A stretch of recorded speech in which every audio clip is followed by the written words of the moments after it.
Have you ever woken from a dream that felt too real? A place you've never seen, yet somehow recognized. A voice that seemed to carry a message. A moment that lingered long after you opened your eyes. For ancient civilizations, dreams were never just dreams. They were portals, prophecies, warnings from the gods, and sometimes glimpses into the afterlife itself. Tonight, we're traveling deep into the ancient world to explore ancient beliefs about dreams and the afterlife. How cultures, thousands of years ago, understood the mysterious world of sleep, the soul, and what happens beyond death. Why did some believe dreams were messages from divine beings? How did others see them as journeys of the spirit? And what did ancient people truly imagine awaited them after their final breath? From sacred dream temples and symbolic visions to elaborate burial rituals and detailed maps of the underworld, the ancient world was filled with rich and fascinating ideas about what lies beyond our waking lives. If you're drawn to the mysteries of history, the spiritual, the symbolic, and the deeply human, you're going to love this journey.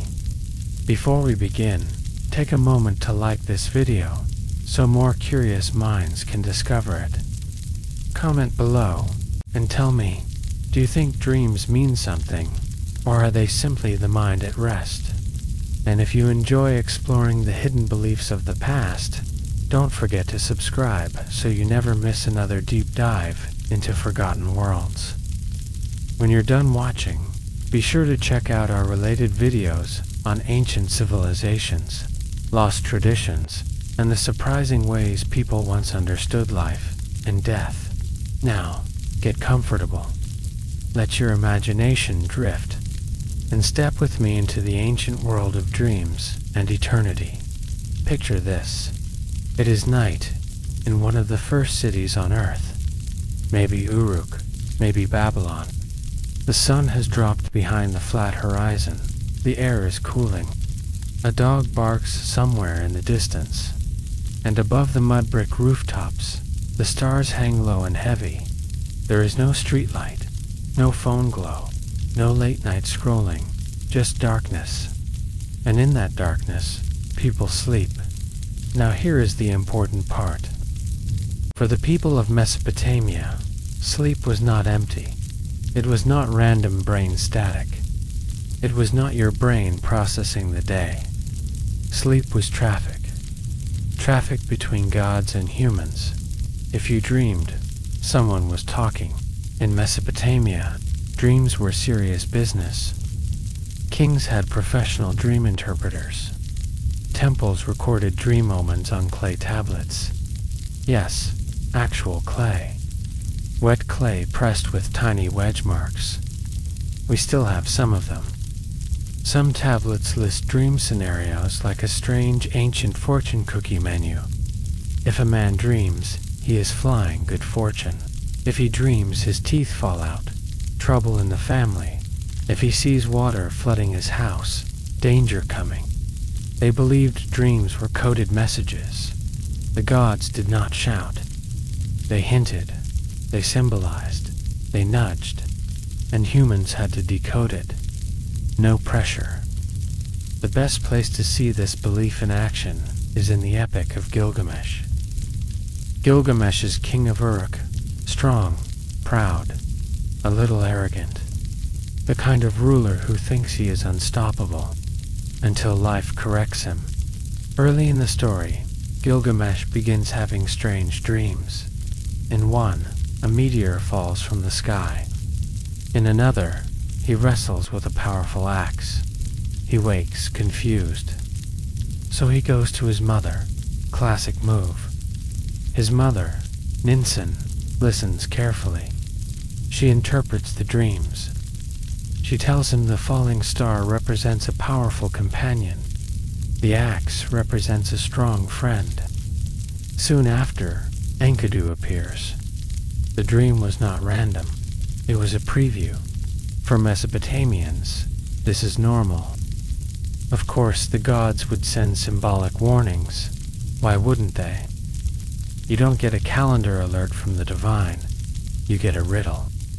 But the Epic of Gilgamesh is not just about dream messages, it is about death. And this is where things get heavy. When Enkidu dies, Gilgamesh is shattered. He cannot accept it. He wanders into the wilderness, desperate to find a way around death. He searches for Utnapishtim, the only human granted immortality. In one powerful scene, Enkidu dreams of the underworld before he dies. He describes it in grim detail. A house of dust, a place where kings and servants are equal, where people eat clay, where light is dim and wings of birds brush the ceiling. This is the Mesopotamian afterlife, not paradise, not fiery punishment, just shadow. It is sometimes called the House of Dust. No grand reward, no golden gates, just continuation in a weaker form. You exist, but barely. Cheerful, right. And yet, even in this bleak vision, dreams still connect worlds. The dead can appear in dreams. They can speak. They can warn. The boundary between living and dead is thin at night. This is key. For Mesopotamians, sleep and death looked suspiciously similar. Both involve lying still. Both involve leaving the body. Both involve entering a shadowy realm. The difference: you usually come back from one. Usually. There was also a practical side to dream belief. Before battles, rulers sought dreams for guidance. Before building temples, they waited for divine signals. If a dream warned of disaster, rituals were performed to cancel it. Yes, cancel it. They had dream-undoing rituals. If you saw a bad omen in your sleep, priests could perform ceremonies to redirect the danger. Think of it like ancient spiritual customer support. Sorry about the nightmare. Let's fix that. This shows something important. Dreams were not passive experiences. They were actionable intelligence. The gods might be distant, but at night they had your attention. And the gods were many. In Mesopotamia, you had deities of the sky, storms, love, wisdom, war. Each one could send dreams, but they did not always explain themselves clearly. Symbolism was everything. A river might mean life, or chaos. A snake might mean healing, or threat. A falling star might mean destiny, or disaster. You had to know the system, which is why scribes and priests were powerful. They could read the signs. They stood between confusion and clarity, between fear and meaning. Now pause for a second. Imagine living in a world where every dream might be divine. Every nightmare might be a warning.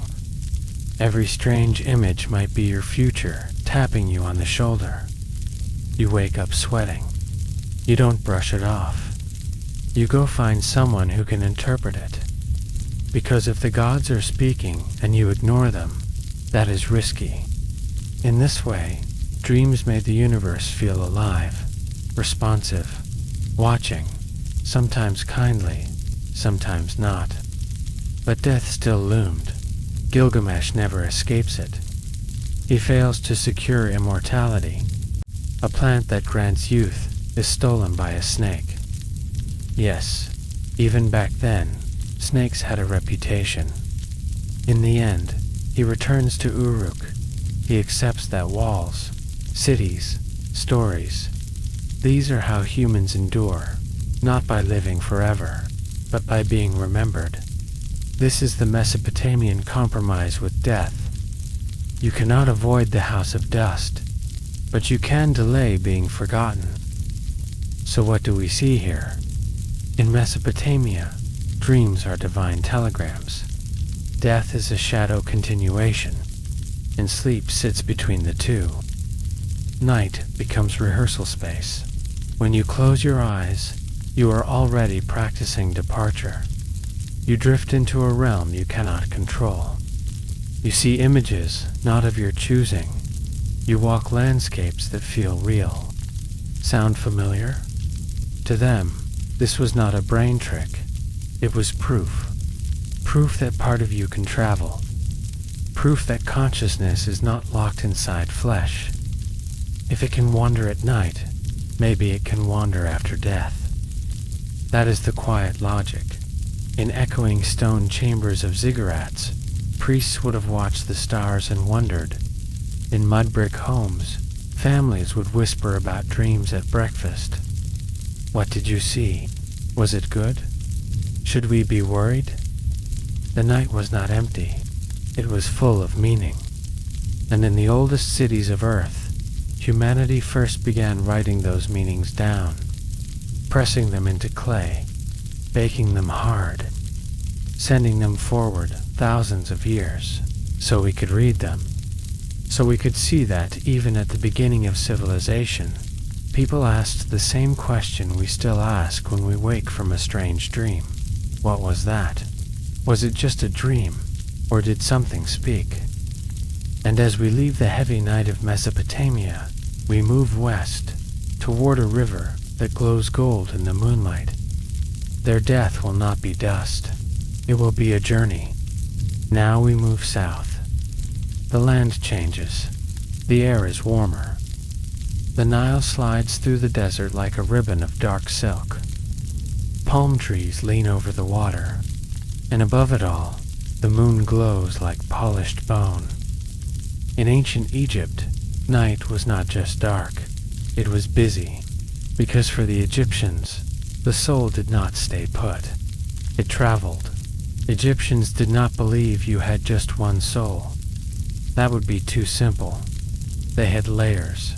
There was the Ka, your life force, the spark that made you alive. There was the Ba, often shown as a bird with a human head. This was your personality, your mobility, your Eunice. And there was the Ak, the transformed, luminous spirit after death. So when an Egyptian slept, something interesting happened. The Ba could leave the body. Yes, just head out. It could wander, visit places, even encounter the dead, and then, ideally, return before morning. Sleep was not unconsciousness. It was travel, which makes your weird flying dream feel slightly more impressive. We know Egyptians took dreams seriously because they left behind dream manuals. One famous example was found in Deir el-Medina, a village of workers who built royal tombs. This papyrus lists dreams and interpretations. If a man sees himself dead, good, it means long life. If he looks into a deep well, bad, trouble ahead. If he eats crocodile meat, powerful enemies. Notice something. Like in Mesopotamia, dreams are coded, symbolic. But here, they are more personal, less about gloomy, underworld dust, more about fate, protection, transformation. Dreams could warn, but they could also guide. Temples even had dream incubation rituals. You could sleep in a sacred space, hoping a god would appear and heal you or answer a question. Imagine lying on cool stone floors, under painted ceilings of stars. Incense smoke rising, priests whispering prayers. You fall asleep and in your dream, a deity speaks. That dream would not be shrugged off. It would shape your life. Now let us talk about death. Because if Mesopotamia gave us a shadowy basement afterlife, Egypt gave us a full cosmic courtroom. After death, the soul did not just drift into gloom. It faced judgment. The heart of the deceased was weighed against the feather of Mat, the symbol of truth and cosmic order. On one side of the scale, your heart. On the other, a feather. If your heart was heavy with wrongdoing, it would tip the scale. And then, well, Things did not go well. If balanced, you passed into the field of reeds, a perfected version of Egypt. Crops always growing, rivers calm, family reunited. Death was not the end. It was relocation. At the center of this process stands Osiris. He himself had died, betrayed and dismembered, but he was restored. He became ruler of the afterlife. This is important. The god of the dead had experienced death. So death was not humiliation, it was transformation. Egyptians saw the sun set every night and rise again each morning. The sun god Ra traveled through the underworld at night, battling chaos, and returned at dawn. If the sun could die and rise daily, why not humans? Sleep mirrored that journey. You lie down. You disappear into darkness. You travel unseen. Then you rise again. Every night was rehearsal for rebirth. But here is something subtle. The Egyptians worked very hard to preserve the body. Mummification was not just ritual drama. It was necessary.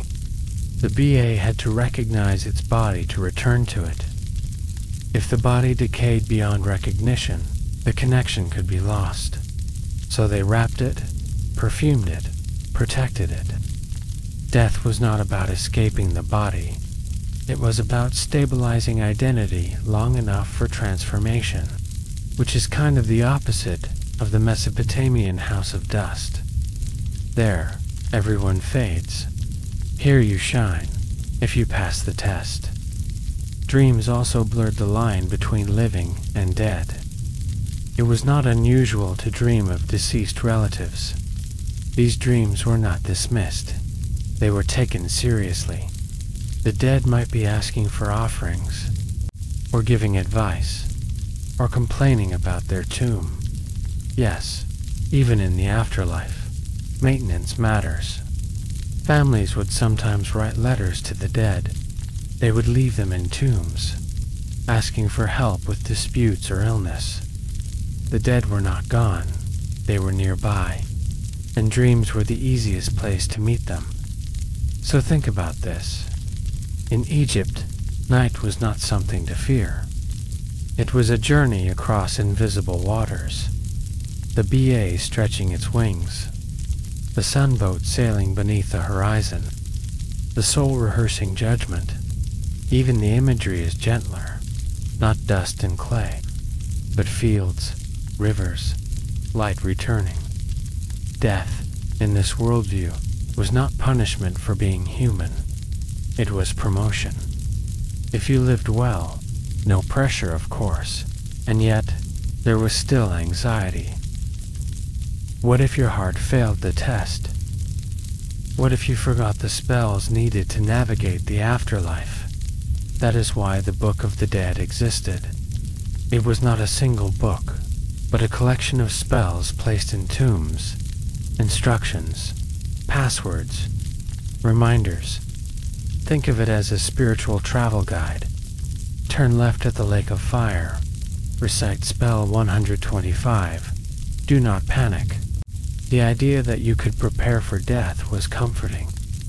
Unlike Mesopotamia, where the afterlife felt inevitable and bleak, Egypt offered agency. You could influence your destiny. You could rehearse eternity properly.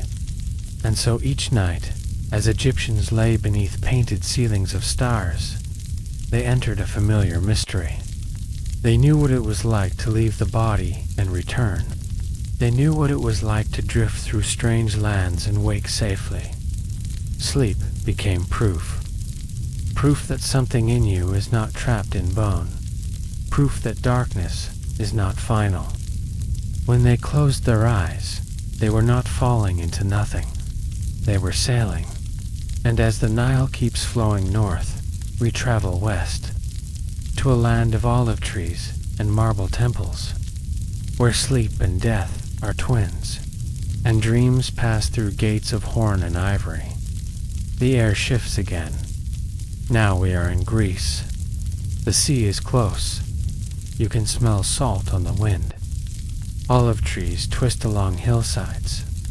Marble temples glow faintly in the dusk, and here, sleep has a face.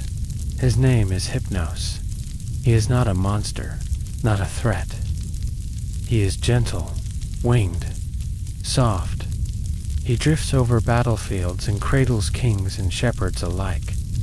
But here is the detail that makes things interesting. Hypnos has a twin brother. His name is Thanatos Death. Sleep and death are siblings. Right away, the Greeks are saying what others only hinted at. The two experiences are related. The Greeks loved personifying ideas. Give it a face. Give it a story. Make it walk, so dreams. They have their own realm too. In Homer's Odyssey, dreams are said to pass through two gates. One gate is made of horn, the other, ivory. Dreams that pass through horn are true. Dreams that pass through ivory are deceptive. Yes, even back then, people worried about fake dreams. The idea is simple, but powerful. Not all dreams are equal. Some carry divine truth. Others are noise. The challenge is telling the difference, and no, there was no app for that. In Homer's Iliad, gods regularly send dreams to humans, sometimes to help, sometimes to trick. Zeus once sends a deceptive dream to Agamemnon, encouraging him to attack prematurely. It does not end well. So dreams are powerful, but not always friendly. You cannot assume that what you see at night is good news. The gods are complicated. So are their messages. Now, let us step into something fascinating. The temples of Asclepius. Asclepius is the god of healing, and his temples functioned like ancient medical centers. But instead of waiting rooms and clipboards, patients practiced dream incubation. They would bathe, offer sacrifices, then sleep inside the temple. In the quiet darkness, they hoped Asclepius would appear in a dream and provide a cure. And many reported exactly that. A snake touches a wound. A god whispers a remedy. A surgery is performed in dream form. When they woke up, some claimed they were healed. Placebo, divine intervention, power of belief. The Greeks did not separate these questions the way we do. If healing happened, it happened. Dreams were medicine. But let us walk a darker road. The underworld. Hades rules it. Not evil, just inevitable. In Homer's view, the afterlife is not very cheerful. It resembles Mesopotamia more than Egypt. The dead exist as shades, pale echoes of their former selves. Even Achilles, the greatest hero, says he would rather be a living servant than a king among the dead. That line hits hard, so again we see it. Dreams feel vivid, alive, full of color. The afterlife, dim, fading, yet the two are connected, because the dead can appear in dreams. In the Odyssey, the ghost of Patroclus visits Achilles in sleep. He asks for burial. He speaks clearly. Emotionally, Achilles tries to embrace him. His arms close on air. The image is haunting. Dreams allow contact, but not touch. Now, let us move to philosophy.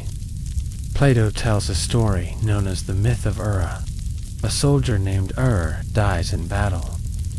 But instead of staying dead, he returns to life and reports what he saw.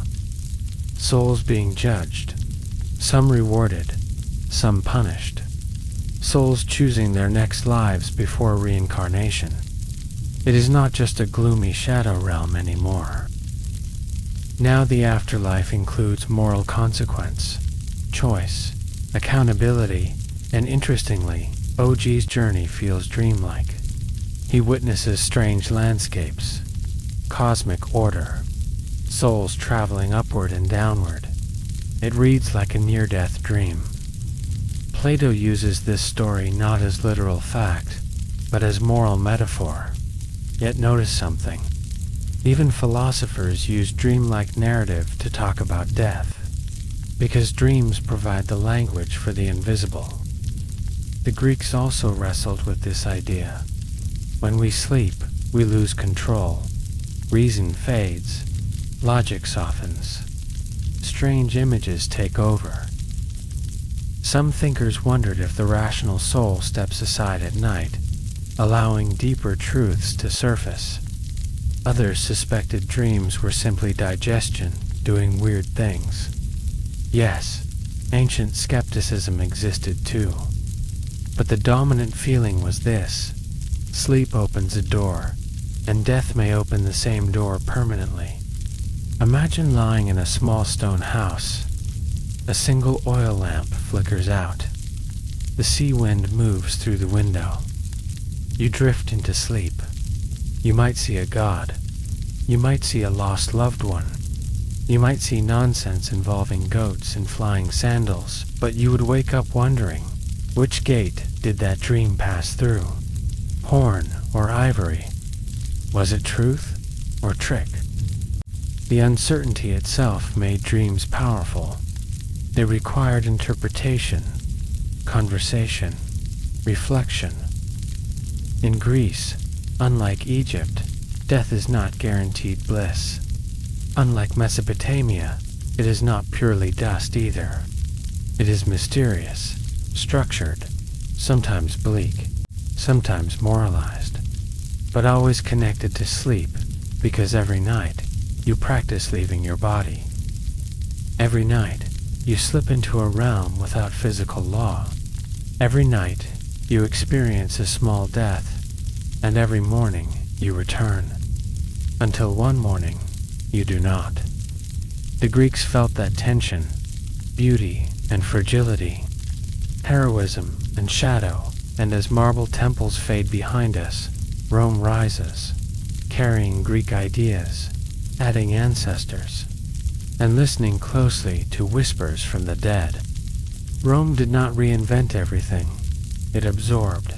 It borrowed Greek gods, renamed them, built bigger temples, and added paperwork. If Greece gave sleep a face, Rome gave it a household address, because in Rome, the dead did not drift far away. They stayed close, very close. In a Roman home, near the kitchen or courtyard, you might find a small shrine called a lararium. Inside were figures of the Lares' protective household spirits. Many Romans believed these spirits included ancestors. The dead were not gone. They were part of the family, and they could appear in dreams. If your grandmother showed up in your sleep and looked annoyed, that was not random brain drama. That was feedback. Perhaps offerings had been neglected. Perhaps a family promise was broken. Perhaps someone forgot to clean the shrine. Even in death, relatives kept standards. The Romans believed in the manes, the spirits of the dead. These were honored collectively during festivals like Parentalia. Families visited tombs, brought food, poured wine into the earth. It was not symbolic. It was relational. The dead still existed. They still needed attention, and dreams were one of the ways they communicated. A dream visitation could be comforting or unsettling. If the spirit appeared peaceful, all was well. If restless, pale, or demanding, something was wrong. That might mean unfinished business, improper burial, or injustice. So again, we see the pattern. Night becomes a meeting place. But Rome also had a darker category of spirits, Lemures. These were restless, possibly angry ghosts, not honored ancestors, more like unresolved cases. There was even a festival called Lemuria, where households performed rituals to drive away these wandering spirits. At midnight, The head of the household would walk barefoot, toss black beans over his shoulder, and chant to banish the ghosts. Yes, beans. Apparently even spirits have specific tastes. Humor aside, this shows something important. For Romans, the boundary between living and dead was thin. Not metaphorically, practically. You might see them, you might dream them, you might need to negotiate with them. Now let us talk about funerals. Roman funerals were loud, public, emotional. Masks of ancestors were worn in procession. Speeches were given. The dead were remembered by name. Why? Because memory was survival. Like Mesopotamia, Rome understood that physical immortality was unlikely, but social immortality, that was possible. Your name could live in stone inscriptions, in stories, in family lines. Death ended breath, but not influence. And dreams reinforced that. To dream of a deceased father giving advice was not dismissed. It meant the lineage continued, authority continued, guidance continued. Sleep allowed the family structure to extend beyond the grave, and that is psychologically powerful, because it softens finality. Roman writers also recorded philosophical reflections on dreams. Some, influenced by Greek thinkers, believed dreams were messages from gods. Others leaned toward natural explanations. The physician Galen suggested dreams might reflect bodily imbalance. If you dream of fire, perhaps you have a fever. If you dream of water, maybe you are thirsty. Practical, Roman. Yet even with skepticism rising, the emotional weight of dream visitation remained. Because when you dream of someone you loved, logic feels secondary. Let us imagine a Roman villa at night. Marble floors cool underfoot. Oil lamps flicker. Outside, the city hum fades. A man sleeps. He dreams of his father, long dead, standing near the Lororium. The father says nothing. He simply looks. Is it memory? Guilt? Divine warning? The Roman would not brush it aside. He would rise in the morning and make an offering, just in case. Notice how different this feels from Egypt. Their death was cosmic judgment. In Rome, death was domestic, close, familiar, messy. The underworld existed, yes, Pluto ruled it. But everyday Roman religion focused more on relationships than grand metaphysics. The afterlife was shadowy, but the ancestors were active. Dreams became maintenance of family continuity, a kind of spiritual group chat across generations. And here is something subtle. Rome was expanding, conquering territories, building roads, creating empire. In a world that large and unstable, dreams offered personal reassurance. The empire might shake, politics might shift, but your ancestors still watch, still guide, still appear at night. There is comfort in that. Sleep and death, again, remain linked. Both remove you from daily activity. Both make you still. Both open the door to another realm. But Rome adds something new to our pattern. Community. The dead are not abstract souls wandering cosmic landscapes. They are your people, and dreams are not just divine telegrams. They are family visits. Sometimes welcome, sometimes awkward, always meaningful. As Rome spreads east and west, ideas begin to mix. Greek philosophy, Roman ritual, Jewish theology, and in a land of desert winds and ancient scrolls, dreams will rise again.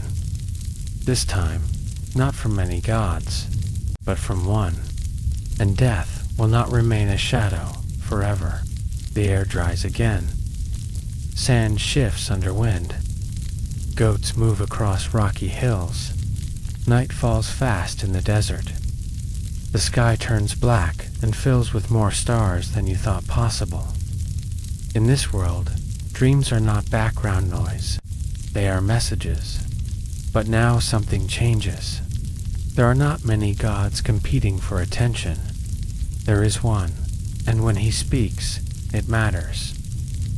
Let us begin with Jacob. He is traveling, alone, tired. He places a stone under his head and sleeps, and then he dreams. A ladder stretching from earth to heaven, angels ascending and descending, movement between worlds, traffic between realms, and above it, God speaks. Not through riddles this time, through promised land, protection, future. When Jacob wakes, he is shaken. He says, "Surely the Lord is in this place, and I did not know it." The dream marks the ground as sacred. Sleep becomes revelation. The location becomes holy. The line between earth and heaven thins. Now we meet Joseph. Joseph dreams too. He sees sheaves of grain bowing to his sheaf, stars bowing to him. He tells his brothers. They are not amused. But Joseph's real gift is not just dreaming. It is interpreting. Later, in Egypt, he interprets Pharaoh's dreams. 7 fat cows, 7 thin cows, 7 years of abundance, 7 years of famine. This is not vague symbolism. It is strategy. The dream saves a nation. So in the Hebrew world, dreams are not only mystical, they are practical. They can guide policy, survival, history, and interpretation is a divine gift. Not everyone can do it. Joseph says clearly, interpretations belong to God. He is not claiming psychic skill. He is claiming connection. But what about death? Early Hebrew belief described a place called Sheol. It was not fiery torment, not golden paradise. It was shadow, a quiet place, a realm beneath the earth where all go righteous and wicked alike. This sounds familiar, right? Very close to Mesopotamia and early Greek thought. Existence continues, but dimly. Praise does not rise from Sheol. It is silent. There is no vivid reward, just continuation. Yet something begins to shift over time. As Hebrew thought develops, especially in later writings, a new idea emerges. Resurrection, not just survival of a shadow soul, but rising. In the book of Daniel, there is a powerful line. Many who sleep in the dust of the earth shall awake. Sleep becomes metaphor. Death is described as sleeping in the dust, and awakening becomes future restoration. This is new. This is bold. Instead of drifting in shadow forever, the dead may rise. History may have a climax. Justice may not be limited to this life. This shift changes everything, because if God is just, and injustice happens daily, then death cannot be the final accounting. There must be more. Dreams reinforce this hope.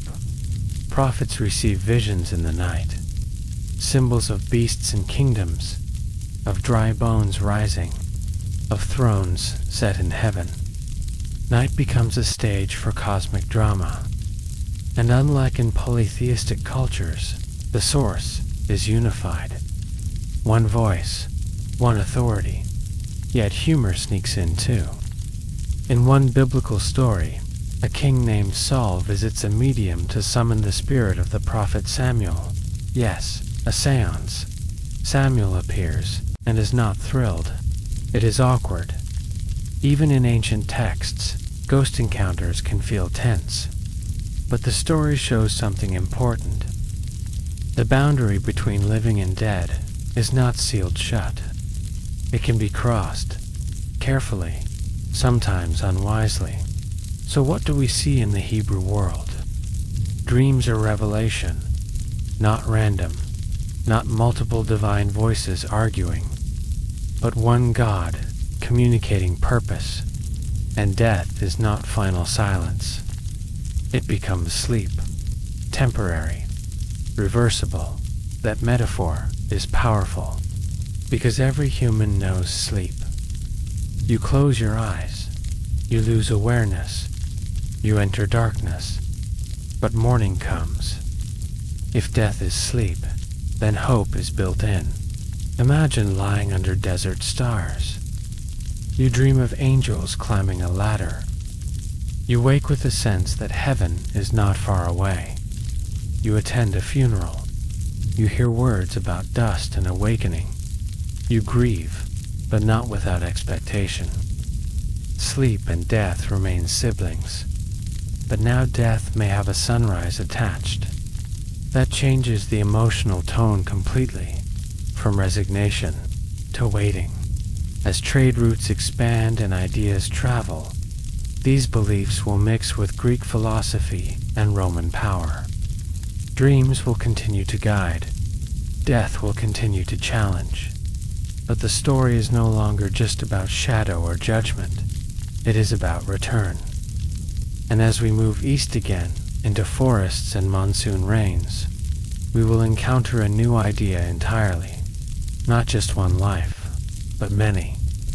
Not just one awakening, but endless cycles of sleep and rebirth. Now the air grows thick with rain. The monsoon rolls across the land. Temple bells echo. Incense curls upward in quiet shrines. The night here feels different, softer, but deeper. In ancient India, people did not just ask what happens after death. They asked something even bigger. What is the self? Because before you can talk about where you go, you have to ask who is going. The Upanishads are philosophical texts, not casual reading, more like late-night cosmic conversation around a sacred fire. In them, we find a radical idea. There is the Atman, the inner self, not your personality, not your job, not your favorite food, your deepest essence. And Atman is connected to Brahman, the ultimate reality behind everything. In simple words, your true self is not separate from the universe. That is already mind-bending. But now, add dreams. The Upanishads describe 4 states of consciousness. First, waking. Second, dreaming. Third, deep sleep. Fourth, something beyond all 3. Pure awareness. Dreaming is not dismissed. It is studied. In dreams, the mind creates worlds, landscapes, people, fear, joy, and yet, your body lies still. So what does that mean? It means the self can generate reality without physical input, which leads to a dangerous question. If the dream world feels real while you are inside it, how do you know waking life is not another layer of dream? Yes. Ancient Indian thinkers were already questioning reality itself. Now let us talk about death. In this worldview, death is not a single exit. It is a doorway in a long hallway. Samsara means wandering. Cycle, the endless round of birth, death, and rebirth. You live, you die. You are born again, over and over. Your actions, karma, shape where you go next, not as reward and punishment in a simple sense, but as cause and effect, like planting seeds. Plant mango seeds, you get mango trees. Plant thorns, you get thorns. Simple, but cosmic. So death is not final, it is transition. The soul, or more precisely, the subtle self, moves on. But here is where dreams come back into the picture. Dreaming is used as analogy. Just as you leave the waking world, and enter a dream world. Just as you wake up from dream into another level, so too does the soul move from life to life. Each lifetime is like a dream within a greater awakening that is both comforting and slightly exhausting. There is also a god associated with death, Yama. He is not pure evil. He is judge and guide. He oversees the departed and ensures order in transition. But the ultimate goal in this system is not simply a better rebirth. It is moksha, liberation, freedom from the cycle, waking up completely, not into another dream, but into ultimate reality. Imagine lying under a monsoon sky. Rain taps the roof. You drift into sleep. You dream of flying over rivers. You meet people who feel real. You feel fear. You feel love. Then you wake. That entire world vanishes. Where did it go? The Upanishads ask. When you wake from this life, will this world vanish the same way? Is death just another waking? And if so, what is the final waking? There is humor in this too. Some teachers described the ego, the sense of I am this body, this identity, as a misunderstanding, like mistaking a rope for a snake in dim light. You panic, you jump, then someone brings a lamp. It is just rope. All that fear was based on illusion. In the same way, they suggest much of our fear of death is based on mistaking the temporary for the permanent. If your true self is not the body, then death is not destruction. It is costume change. But this belief also adds responsibility. Because if you return again and again, you cannot blame fate forever. Your actions matter deeply. Each life is both opportunity and consequence. Dreams, then, are not random noise. They show how easily the mind builds reality, how unstable perception can be, and how consciousness is not limited to what the eyes see. Compared to Mesopotamia's dust and Egypt's courtroom, this is a major shift. Death is not gloom, not a single test. It is a loop, unless you break it, unless you wake fully. That is the spiritual ambition, not eternal continuation, but transcendence. So now our pattern expands. Sleep resembles death, yes, but death resembles waking too. Reality becomes layered, dream within dream within dream, and somewhere beyond all of it, the true self waits, calm, untouched, observing. As temple bells fade into night mist, we travel east again, into bamboo forests and mountain fog, where a philosopher will wonder, if he is a man dreaming, he is a butterfly, or a butterfly dreaming, he is a man. Morning mist hangs low over bamboo groves. Mountains rise like ink brush strokes against pale sky. A wooden house creaks softly in the cool air. In ancient China, dreams were not only messages, they were questions. And sometimes, the question was reality itself. Let us begin with Zhuangzi. One night, he dreamed he was a butterfly. He fluttered freely, light, careless, completely butterfly. Then he woke up, and he wondered, was he Zhuangzi who had dreamed he was a butterfly? Or a butterfly now dreaming he was Zhuangzi? He did not give a neat answer. That is the point. Reality might not be as fixed as we think. Dreams expose that instability. They show how identity can shift. And if identity can shift in sleep, what happens after death? Taoist thought often saw life and death as natural transformations, like seasons, like water freezing and melting. Not moral drama, not courtroom judgment, just change. A body returns to earth. Energy shifts form. Why panic? From this view, fearing death is like fearing autumn, because leaves fall. It misses the cycle. But ancient China was not only Taoist philosophy floating in mountain air, it was also deeply rooted in ancestor veneration.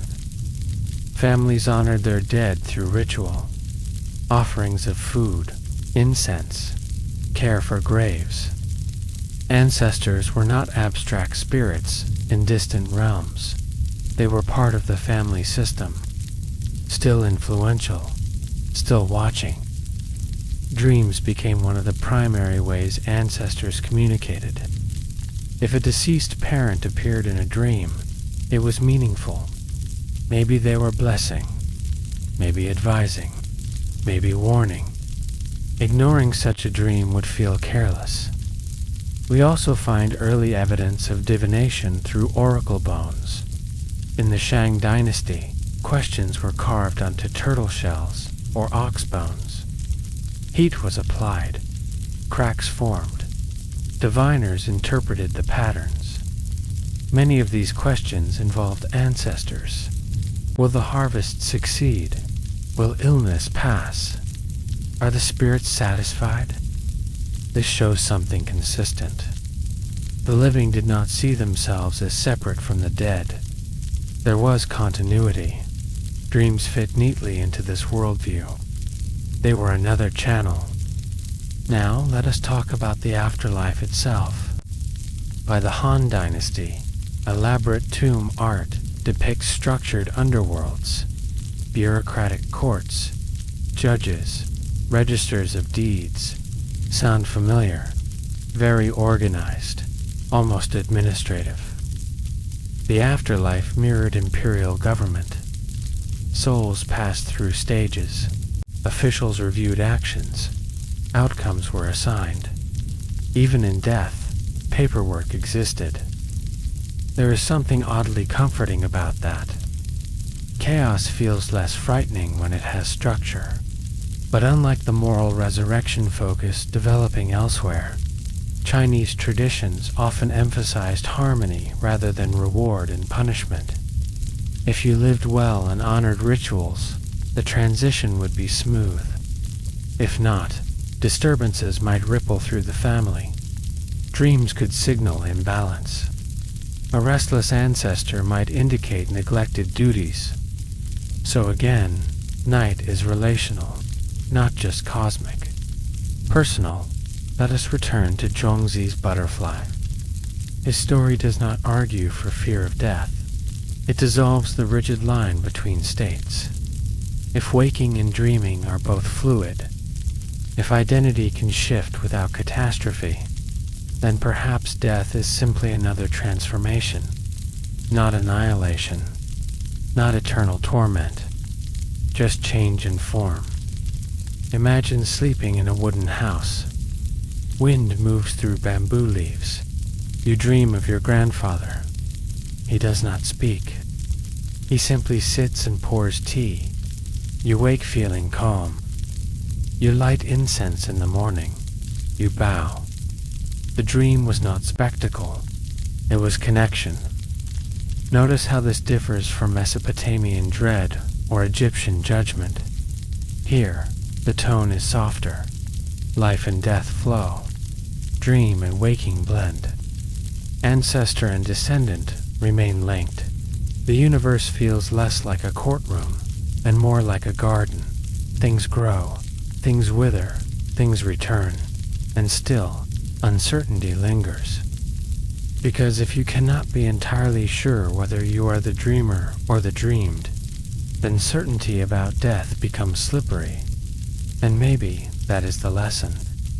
Instead of demanding rigid answers, ancient Chinese thought often embraced paradox. Life contains death. Dream contains waking. Butterfly contains philosopher. As mist rises from mountain valleys, we move across oceans, two dense jungles and stepped pyramids, where the soul's journey after death will not be gentle transformation, but dangerous passage, through trials, through darkness, through a realm called Shibalba. Now we leave misty bamboo and climb into the dense jungles of Mesoamerica. The air is humid, cicadas hum, shadows stretched long across stepped pyramids. And in this world, dreams are dangerous. Not in a spooky, haunted house way, but in a practical, soul-testing way. The Maya and Aztec peoples believed that the soul had multiple components. There was the Tonali life force, there was the Nawali personal essence, and in death, different aspects traveled differently. This meant the journey after death was complex, treacherous. You did not simply fade to a pleasant shadow world. You navigated a landscape full of trials. In Maya belief, the underworld is called Xibalba, literally place of fright. It is ruled by death gods, lords of disease, trials, and deception. Visitors must face challenges, rivers, mountains, jaguars, hallways filled with obstacles. In Aztec belief, the dead travel to Mictlan, a 9-level underworld. Each level has its own dangers. The journey takes 4 years. Yes, 4 years. Death is not a quick nap. It is a voyage. And dreams connect the living to this world. Spirit travel is real. A shaman might enter a trance and visit Xibalba or Mictlan. They negotiate with gods, retrieve lost souls, gain knowledge. Dreams are rehearsal or warning, because if the dead can traverse these realms, the living might glimpse them too, in visions, omens, and symbolic dreams. But it's not all doom. Death is a passage, not annihilation. Heroes, warriors, and noble souls could achieve elevated states. Their spirits might ascend to join the sun or stars. Even in trials, there is opportunity. This is a recurring theme we have seen before. Death is not always terror. Sometimes it is challenge. Sometimes it is teaching. Sometimes it is preparation for a new state of being. Yet Mesoamerican death is raw. It demands respect. Improper burial or neglect can cause the soul to wander dangerously. Ancestors in dreams may warn, they may frighten, they may punish. This keeps the living attentive to ritual and ethics. In other words, the dead maintain order. Even after passing, they influence the living. Now, let's add a touch of human experience. Imagine sleeping in a jungle hut. You hear frogs, owls, and distant drums. You dream of your journey. You cross rivers, evade jaguars, and climb stone stairways. You meet ancestors. They nod, they scold, they guide. You wake with sweat, heart racing, and suddenly, life feels different. Not because the dream was pleasant, because the dream reminded you, life is fragile, death is near. Respect your path, respect your people, respect the unseen. Notice how this compares to China's flowing transformation or India's cyclical samsara. Here, night in dreams are dangerous, active, demanding, directly related to survival. Sleep is not passive. Death is not a gentle river. It is a trial. But still, there is continuity. Life and death, dream and journey, are connected. The living honor the dead through offerings. Temples, pyramids, and shrines sustain the soul. Rituals ensure safe passage. And dreams remain a key medium for communication, insight, and foresight. Mesoamerican nights, full of shadow and stars, teach a hard lesson. The afterlife is real. It is structured. It is perilous, yet it is accessible. Dreams provide the map. Rituals provide the tools. The soul's journey is dangerous, but guided. And as we leave the dense jungle night, shamanic drums echoing in memory, we travel north to cold fjords and firelit halls, where warriors sleep, and die, and dream. Now the air turns cold. Fjords slice into the horizon. Pine forests whisper. Snow drifts into settlements, where fires crackle in longhouses, and in the north, dreams carry frost and fire. Norse culture gave dreams a warrior's edge. Sleep is preparation, death is destiny, and dreams, sometimes prophecy. First, Valhalla, the hall of the slain, Odin's domain. Here, chosen warriors feast and train for the final battle. Ragnarok, death, is not surrender. It is enrollment in a cosmic army. The ideal death is glorious. A warrior falls in battle and wakes in Valhalla, not as a ghost, but as a living echo. Immortal in purpose, fighting endlessly, drinking mead endlessly, and yes, probably getting sore from all that training.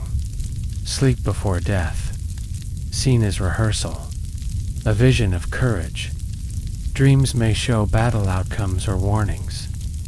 The boundary between reality and premonition is thin. Then there's hell, not evil, exactly, more permanent, cold, shadowed, for those who die of sickness, old age, or accident. The Norse acknowledged that not everyone could ascend to glory.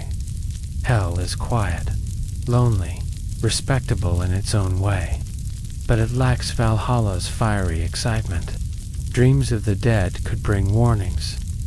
Sometimes ancestors appear to advise on honor, battle, or impending misfortune. The living must heed these visions carefully.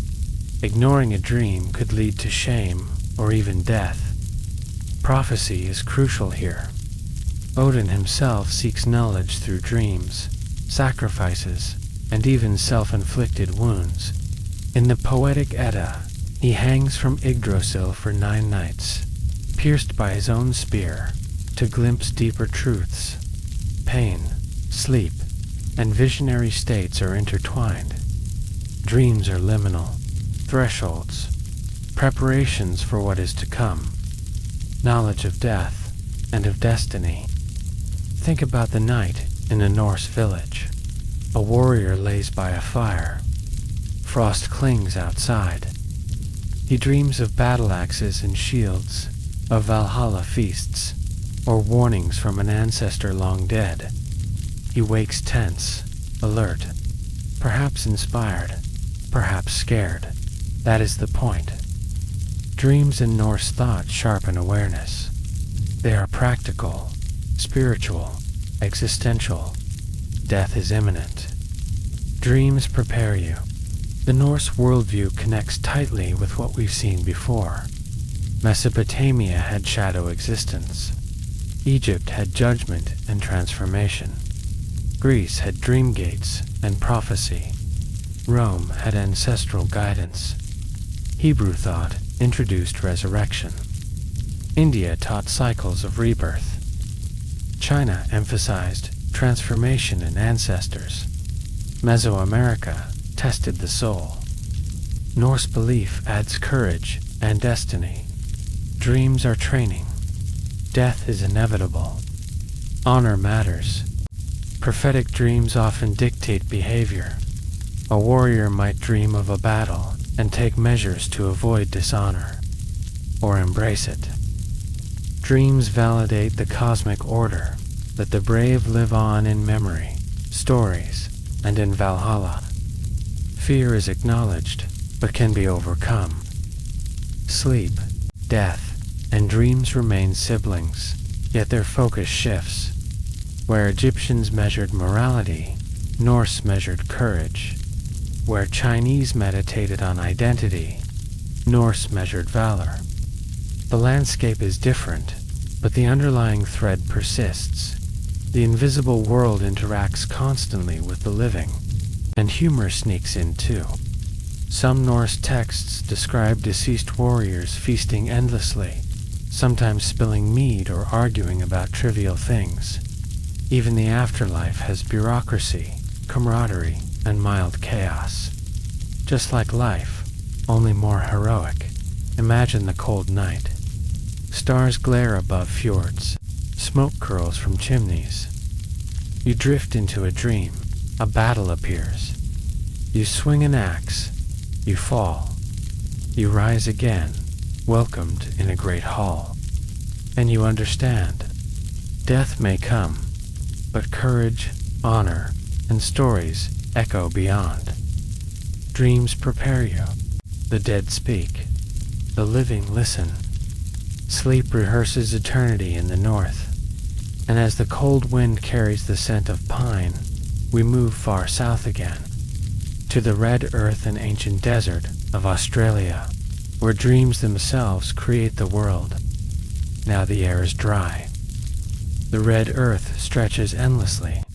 Spinifex grass shimmers under starlight. The Milky Way glows like a river of liquid silver across the sky. Welcome to indigenous Australia, a place where night is alive, and dreams are not only personal, they are creation itself. Here, the concept is called the dreaming, and it is vast, complex, and unlike anything we've visited so far. The dreaming is both time and place, past and present, land and story. It is where ancestors moved across the earth, forming rivers, mountains, and the laws of human behavior. It is ongoing. Every time a person tells a story, sings a song, or paints a pattern, the dreaming continues. The past and present fold into each other seamlessly. Sleep is not an escape from reality here. It is participation in it. When an Aboriginal person dreams, they may journey alongside ancestral spirits. They may visit sacred sites in spirit form. They may learn lessons about survival, relationships, and morality, and death. Death is simply another step back into the dreaming. The body returns to the earth. The spirit rejoins the ancestral stream. Life is not cut off. It is folded back into the larger story. There is no rigid underworld to fear. No judgment scale to tip. The land itself is alive, and the spirits that inhabit it remain present, active, and caring. Dreams in this context serve multiple purposes. They are instructive, guiding the living on proper conduct, kinship responsibilities, and environmental stewardship. They are prophetic, offering glimpses of danger or opportunity. They are relational, connecting the dreamer with ancestors and even with future generations. For example, a person may dream of a particular animal. It may be a warning, perhaps a dangerous waterhole, or a reminder of taboo hunting areas. Or it may be a blessing, a sign that rain is coming, or that a journey will be safe. Dreams are never dismissed as random. They are lived experiences, as vivid and meaningful as waking life. The dreaming also emphasizes that creation is ongoing. The world is constantly being made and remade through story, song, and ritual. Dreams participate in that creative act. The dreamer is not a passive observer. They are a participant. They shape the land and its spiritual reality simply by being part of the dreaming. Humor is present here too. Stories often include trickster figures, ancestral beings who play pranks, teach lessons through mischief, or test human cleverness. One story might have a clever kangaroo outsmarting a less patient spirit. Another might have a group of ancestors arguing over the proper order of rivers. Dreams carry these lessons, sometimes as entertainment, sometimes as moral guidance, sometimes as both. Compare this to what we have seen elsewhere. Mesopotamian dreams were warnings. Egyptian dreams connected to cosmic judgment. Greek dreams often involved prophecy. Roman dreams were relational and domestic. Hebrew dreams revealed divine will. Indian dreams explored consciousness and rebirth. Chinese dreams emphasized transformation and ancestor guidance. Mesoamerican dreams prepared souls for perilous journeys. Norse dreams trained the warrior. The dreaming is different. It does not merely connect individual to divine or living to dead. It connects the individual to the land, the community, the past, the present, and the future. There is no separation. Life and death, dream and waking, human and ancestor, are all threads in the same fabric. Death in this worldview is not feared.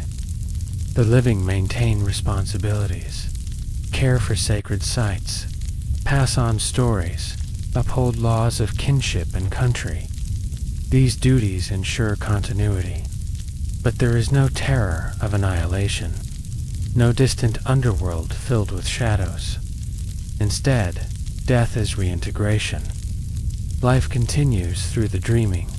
A dream may reveal a deceased ancestor teaching a skill, warning of danger, or reminding the dreamer of a sibling line. Dreams function as conduits between the human and the ancestral, the temporal and the eternal. And in this way, sleep is practiced not for waking, but for meaningful participation in the world. Consider a night in the desert. You lie beneath the stars. The Milky Way stretches across the sky.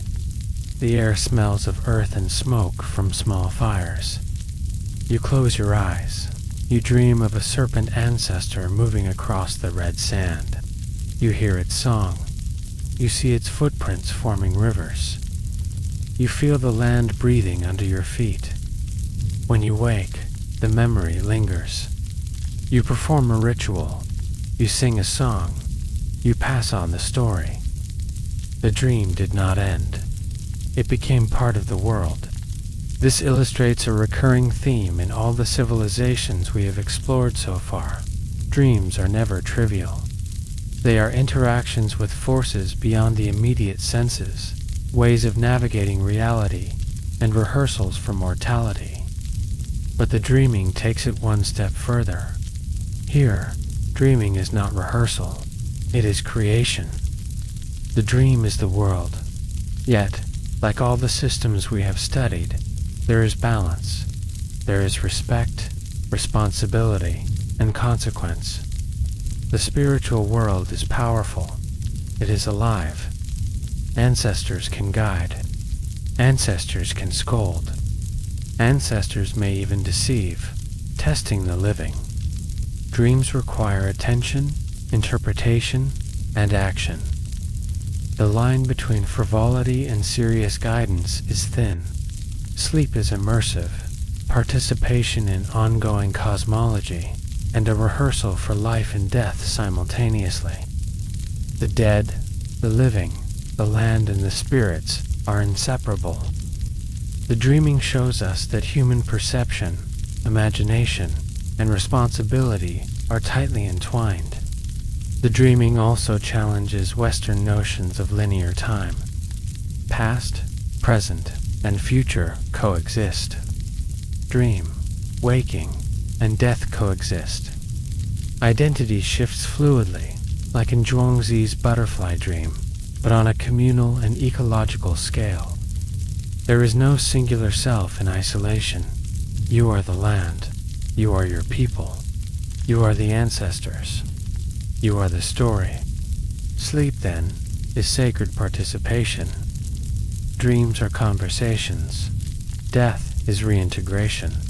And humor, mischief, creativity, and moral guidance are all woven together. As the desert night fades, as the stars pale in the approaching dawn, we notice something striking. Across every civilization we have visited, across deserts, jungles, mountains, and fjords, humans everywhere have looked to sleep as a threshold. Sleep is rehearsal. Dreams are guides. Death is another journey.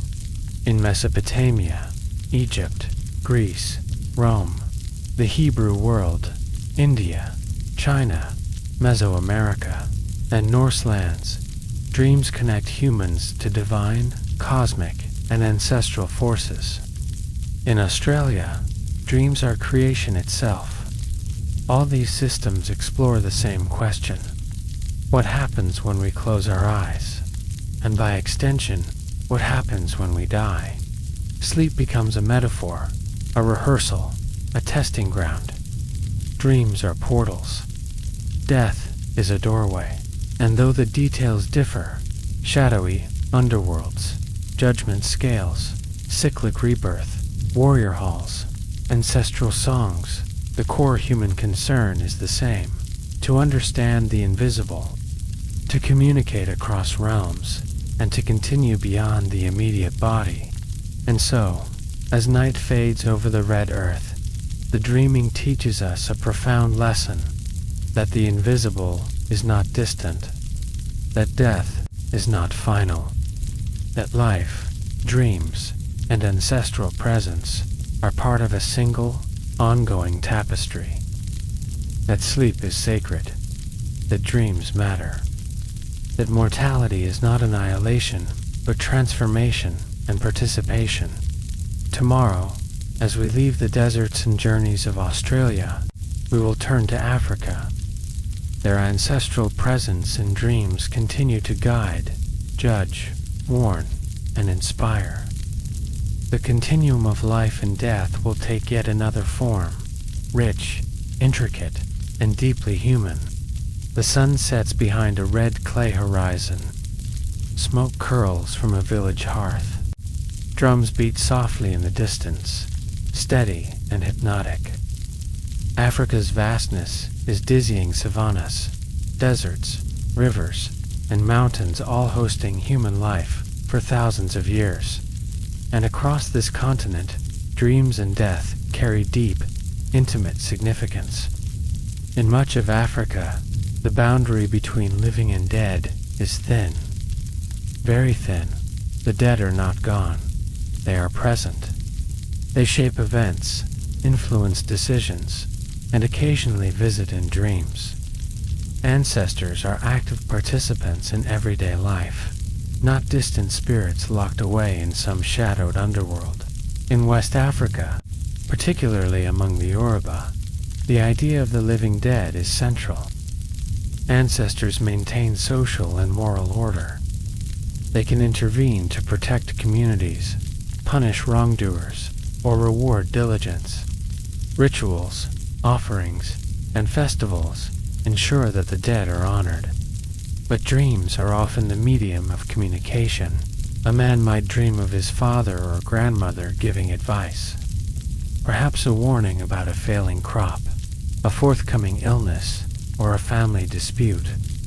Maybe the ancestors appear in symbolic form: a bird, a river, or a tree.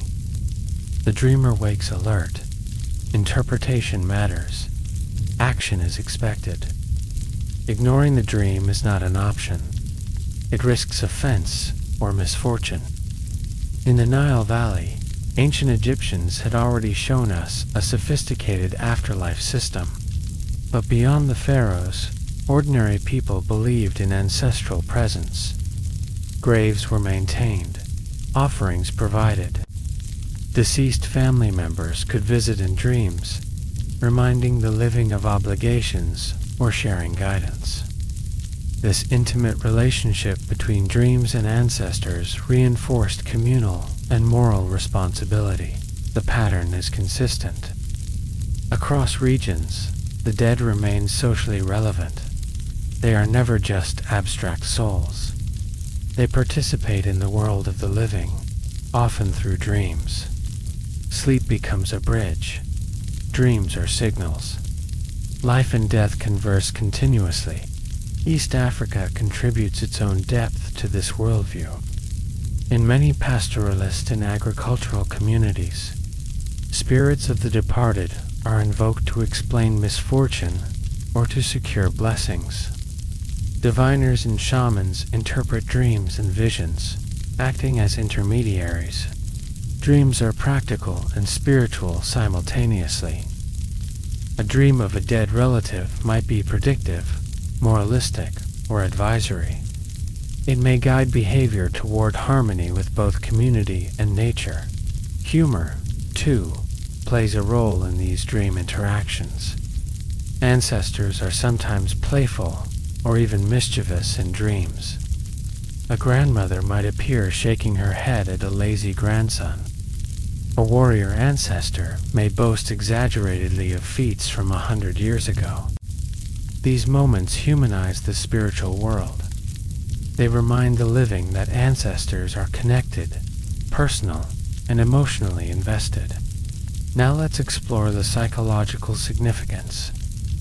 African traditions often blur the line between waking life and dreams. In some cultures, dreams are rehearsals for real-life decisions or conflicts. They help prepare individuals for challenges. A hunter might dream of tracking game. A leader might dream of a battle strategy. Dreaming is proactive, practical, and embedded in the rhythms of daily life. The dead are involved in these processes. They guide, they warn, they inspire. Dreams are a medium of moral education and social continuity. You do not simply sleep. You participate in communal life on multiple planes simultaneously. An interesting feature across Africa is the multiplicity of the soul. Some traditions describe the human spirit as composed of parts some ephemeral, some enduring. Certain parts may travel during sleep. Others may linger with ancestors or return temporarily to the community. This understanding aligns closely with what we have seen in India, China, and Mesoamerica, but with a uniquely African relational focus. The soul is never isolated. Its journey is entwined with community, land, and ancestry. Death, therefore, is rarely final. It is a transformation. The deceased continue to exist in multiple dimensions: physical memory, spiritual presence, and dream manifestation. The living engage with these forms regularly, not out of superstition alone, but as an accepted part of reality. Dreams are key to this interaction. Imagine a night in a West African village. Smoke from cooking fires drifts lazily into the sky. Crickets chirp. A young man sleeps. He dreams of his grandmother. She stands beneath a baobab tree. She shakes her head. A goat bleats. He wakes. The dream lingers. It informs his decisions. Perhaps he tends more carefully to the herd. Perhaps he reconciles with a sibling. The dream is actionable. It is guidance from beyond.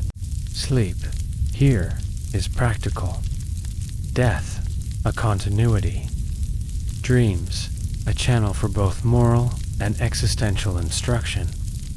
Life, death, and the unseen form, a continuum that is constant, participatory, and immediate. Let's pause to compare with other cultures we've explored. Mesopotamian dreams warned. Egyptian dreams connected to judgment and transformation. Greek dreams taught prophecy. Roman dreams maintained family and ancestry. Hebrew dreams revealed divine plans. Indian dreams explored consciousness and rebirth. Chinese dreams emphasized fluid identity and ancestor guidance. Mesoamerican dreams prepared the soul for peril. Norse dreams trained the warrior. Australian dreaming dreams were creation itself. African dreams echo many of these elements, but emphasize relationality. The dead are not remote judges, cosmic forces, or abstract metaphors. They are intimate, interactive, and influential in daily life. Dreams are lived, shared, and meaningful within a communal and moral framework. Death in this worldview is neither feared nor passively endured.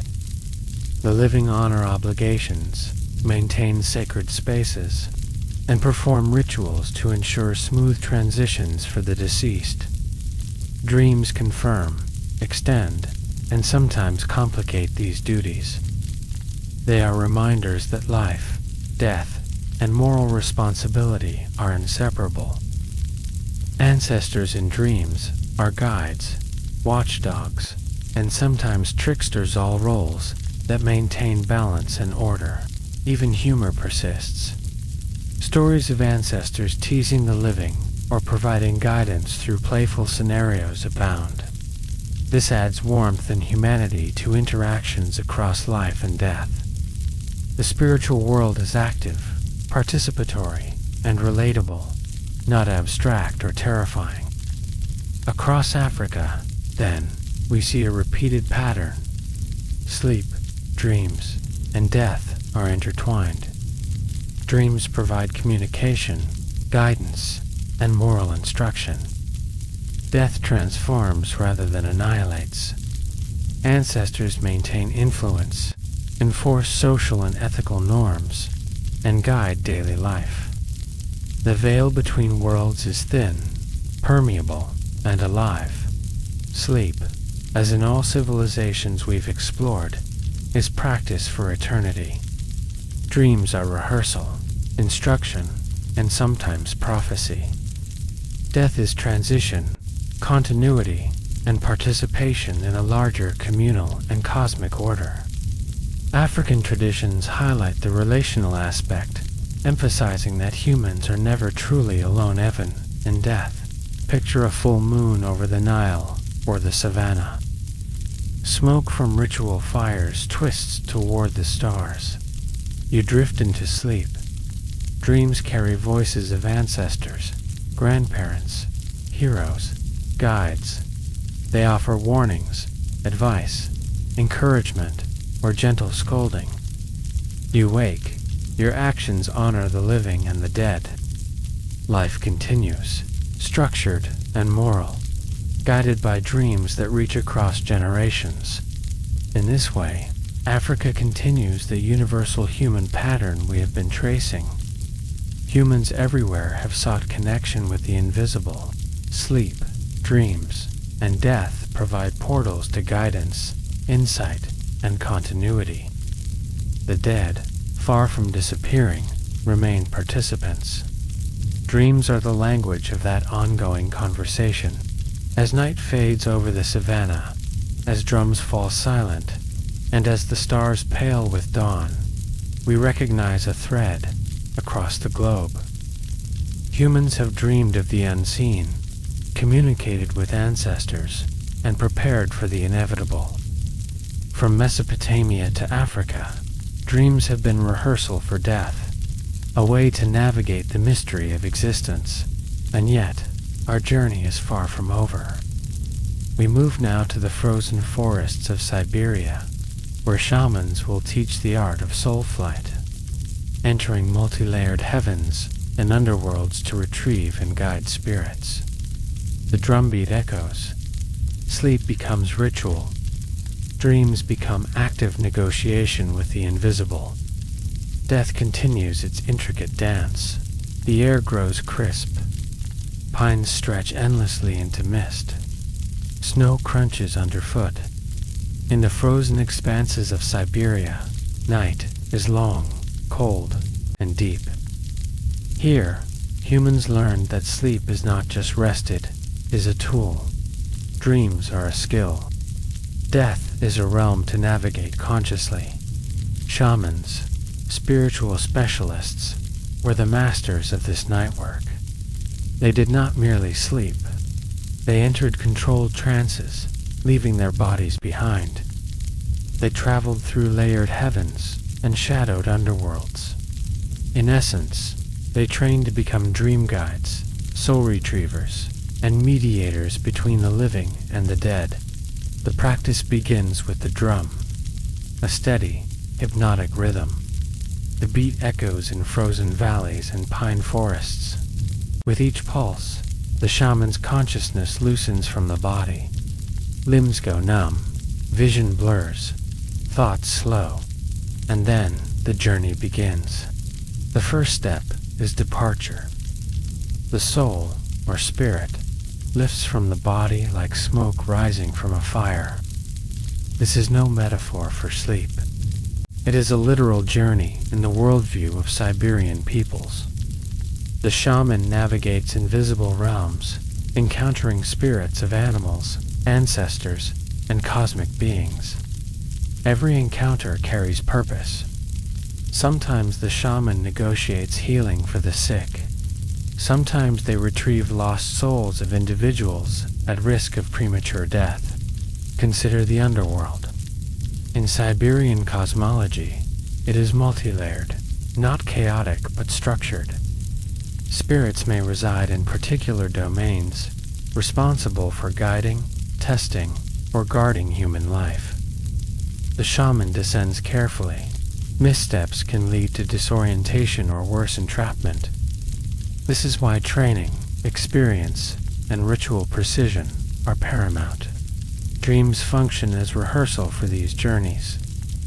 Initiates may enter light trance states during sleep, guided by elders, learning the rules, recognizing spirits, and practicing navigation. Dreams are not entertainment. They are preparation for active spiritual work. The heavens, too, are layered. Higher realms may host benevolent ancestral spirits, cosmic forces, or animal guides. Each layer has its own challenges and rewards. The shaman negotiates passage, sometimes carrying messages between realms, sometimes retrieving the wandering soul of a living person, sometimes assisting the deceased to ensure safe arrival in their destined lair. It is an elaborate dance. Life, death, and dreams are inseparable. The shaman is both practitioner and protector, bridging the visible and invisible worlds. Humor appears, even here, in subtle ways. Spirit encounters can be unpredictable. A trickster animal might lead the shaman on a wild chase, testing patience, discernment, and humility. A deceased relative may appear with exaggerated complaints or sarcastic commentary. These moments teach lessons without terror. They remind the shamanan, by extension the community, that the invisible world is alive, interactive, and sometimes playful. Siberian traditions emphasize responsibility. Dreams are portals, but not casual entertainment. A dream of a wandering soul requires action. Neglect could endanger the living or prevent a soul from reaching its destination. The shaman's journey through dreams is therefore a service to the entire community. Spiritual work is embedded in social duty. Imagine a Siberian night. The temperature drops below freezing. Stars pierce the black sky like spears. The shaman kneels by a fire. Drums thrum, steady and insistent. The body stays rooted. The mind lifts. You fly through layers of reality, past ancestral spirits, across frozen rivers of light, negotiating the safe passage of a soul. Your journey is fraught, but precise. You awaken with the wisdom of realms few have glimpsed. Dreams have been both the map and the rehearsal. Sleep is training. Death is a passage. Dreams are practice. Compare this worldview to the others we've visited. Mesopotamians feared shadowy underworlds. Egyptians prepared for judgment. Greeks debated true and false dreams. Romans maintained ancestral continuity. Hebrews received divine visions. Indians explored cycles of rebirth. Chinese meditated on transformation and perspective. Mesoamericans faced perilous journeys. Norse warriors rehearsed courage. Australians co-created reality in the dreaming. Africans maintained relational continuity with ancestors. Siberian shamans take a hybrid approach, practical, ritualized, and highly active. Dreams are skill, sleep is apprenticeship, and death is a navigable journey. The boundary between dreaming, waking, and traveling the invisible world is deliberately permeable. The shaman's work highlights something universal. Humans everywhere have sought mastery over what lies beyond perception. Whether through prophecy, revelation, moral instruction, or cosmic rehearsal, civilizations recognize that sleep and death are intertwined, and that dreams are crucial guides. Yet, in Siberia, the line between practice and experience blurs. Here, dreams are active negotiation. Sleep is apprenticeship. Death is a path to traverse, not merely an endpoint to fear. And the shaman's success ensures communal balance. This worldview also suggests a sophisticated understanding of consciousness. The shaman recognizes multiple levels of reality, some visible, some not. Each layer interacts with the others. Dreams provide access, rehearsal, and insight. Through controlled trance states, shamans can influence outcomes in the living world. The dream is both a window and a tool. Humans, in this worldview, are never entirely passive in the face of death. Through ritual and dreaming, they participate in shaping the passage of souls. They can intervene, they can negotiate, they can honor. The invisible world is dynamic, not static, and dreams are the vehicle. As dawn breaks over Siberian forests, snow glistening pink in first light, consider the broader pattern we have seen. Sleep is a doorway. Dreams are messages, rehearsal, or creation. Death is a journey, transformation, or reintegration. In Siberia, the shaman exemplifies this principle in its most active form. The dream becomes conscious navigation. The soul becomes mobile. Life and death intertwine with skill, ritual, and responsibility, and humor, curiosity, and risk remain intertwined. Encounters with trickster spirits, playful ancestors, and testing challenges remind both shaman and community that the invisible world is alive, interactive, and sometimes unpredictable. Yet mastery is possible. Respect, training, and ritual ensure continuity and safety. Sleep, dreams, and death remain siblings. They are intertwined across every culture we have explored. Siberia adds the element of mastery, the conscious, deliberate, and communal management of the soul's journey. The shaman flies, negotiates, and guides. The living and dead collaborate.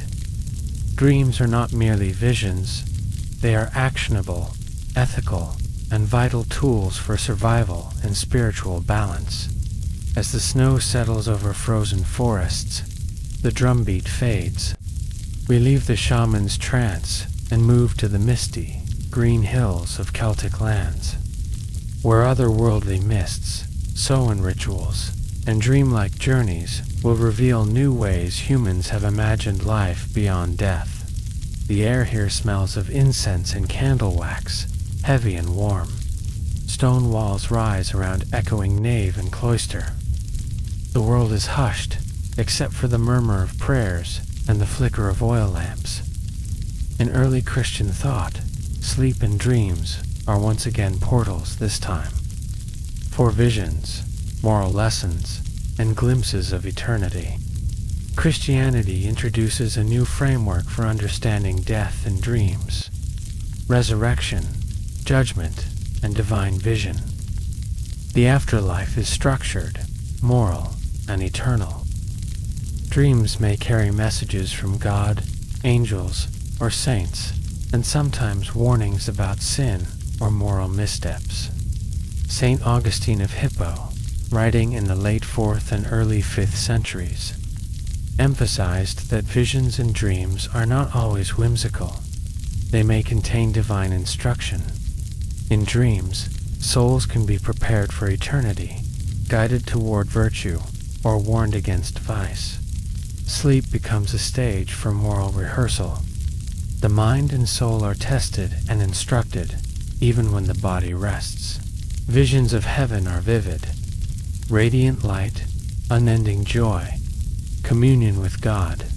Conversely, hell appears dark, fiery, and terrifying, a place of separation from God and eternal consequence.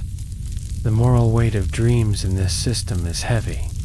A dream can remind someone of accountability, provoke reflection, or catalyze repentance. Early Christians also inherited symbolic elements from Roman and Jewish traditions. Dreams can be prophetic, relational, or advisory. Joseph's dreams in the Hebrew Bible guided the Holy Family. Dreams continue to provide guidance, but with a stronger emphasis on ultimate judgment and divine purpose. The invisible world is moralized. It rewards virtue, punishes sin, and instructs the faithful. Sleep, therefore, is not idle. It is active spiritual training. A dream of heaven can inspire good deeds. A vision of hell may correct behavior. Even dreams of saints provide lessons, models, or reassurance of divine presence. Death is not merely an event. It is a passage into moral reality, a permanent state that mirrors the soul's orientation during life. Humor, as in other traditions, exists but is subtler. Tales of saints and visions sometimes include ironic or playful divine intervention.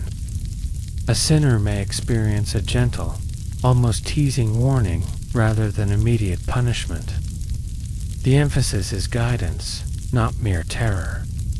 Dreams are meant to instruct, inspire, and reinforce moral principles.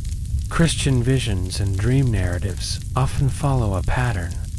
The dreamer traverses symbolic landscapes, interacts with spiritual entities, and returns with insight. Dante's Divine Comedy, centuries later, would crystallize this approach, describing detailed heavens, purgatories, and hells.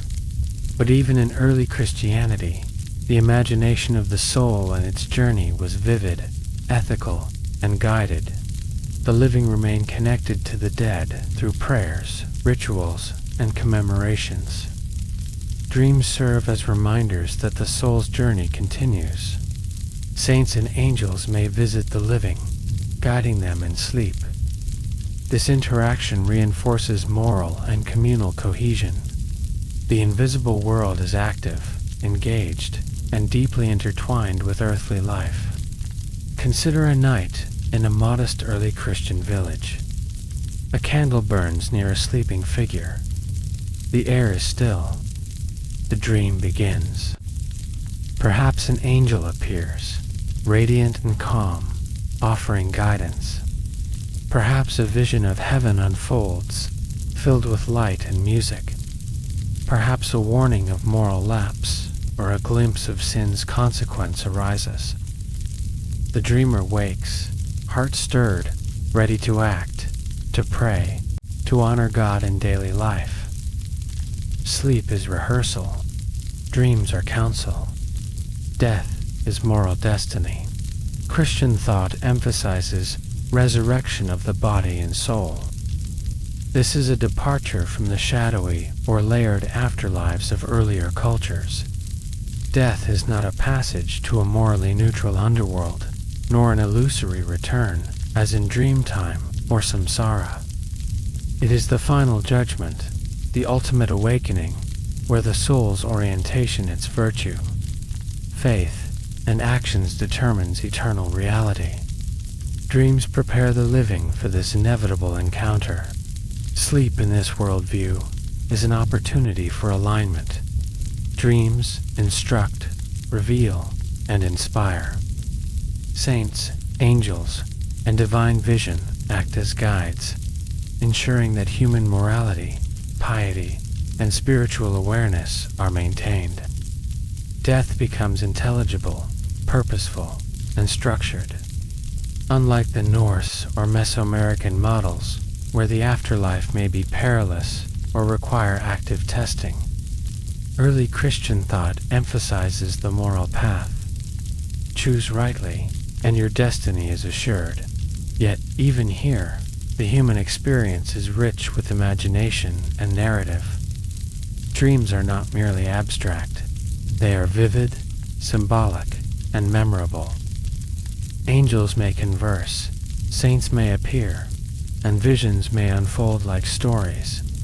The dreamer engages with a moral universe directly, rehearsing the consequences of life, preparing for eternity, and participating in the divine order. A comparative glance across civilizations shows continuity and divergence. Mesopotamians feared shadowed underworlds. Egyptians weighed the heart. Greeks debated prophecy. Romans maintained ancestral bonds. Hebrews received divine plans. Indians explored consciousness. Chinese examined transformation. Mesoamericans tested the soul. Norse warriors rehearsed courage. Australians co-created reality. Africans engaged relational continuity. Siberian shamans navigated layered spiritual landscapes. Early Christianity integrates these threads. Dreams are rehearsal. Visions are moral guides. Death is passage, and the invisible world is active.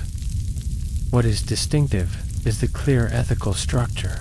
Dreams reinforce virtue, warn against vice, and prepare for eternal destiny.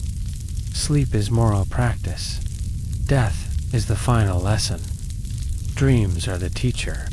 Imagine again the village at dawn. The candle burns low.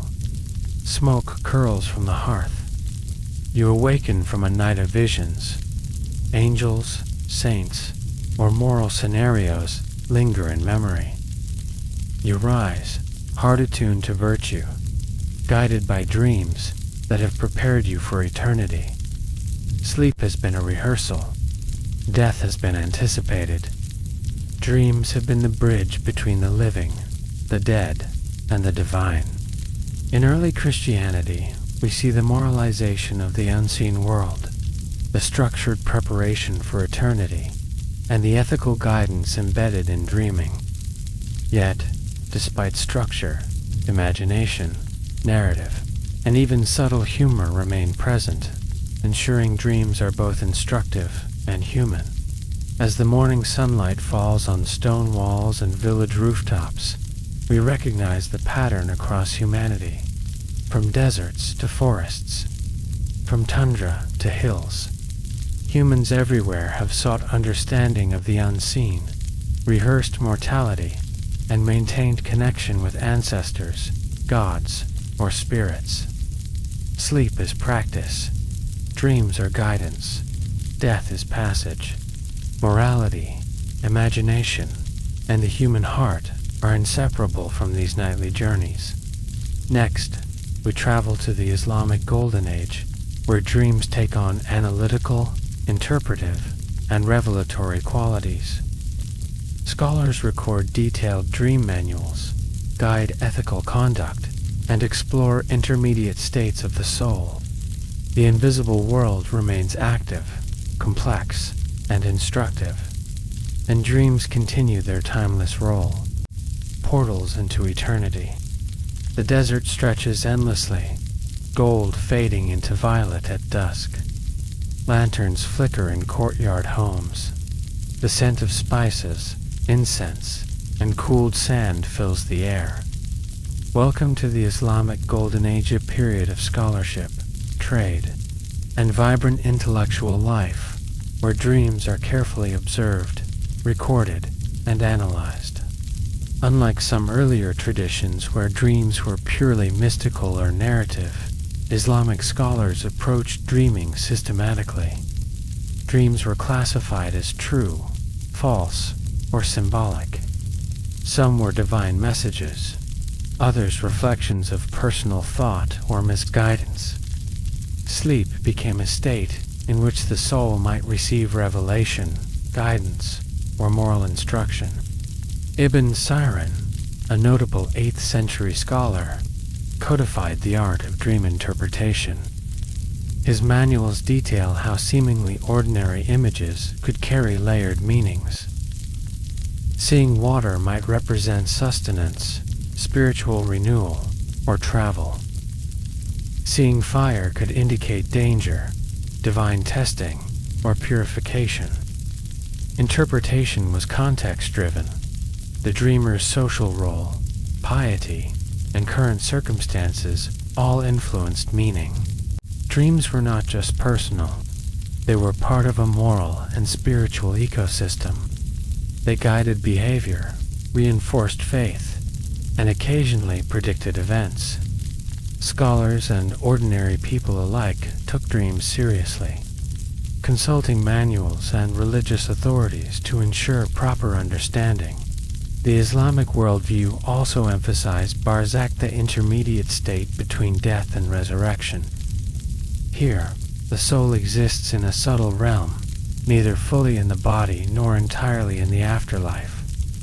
Dreams provided a window into this in-between state. They allowed glimpses of the unseen and prepared the living for mortality and spiritual responsibility. Sleep became an ethical rehearsal.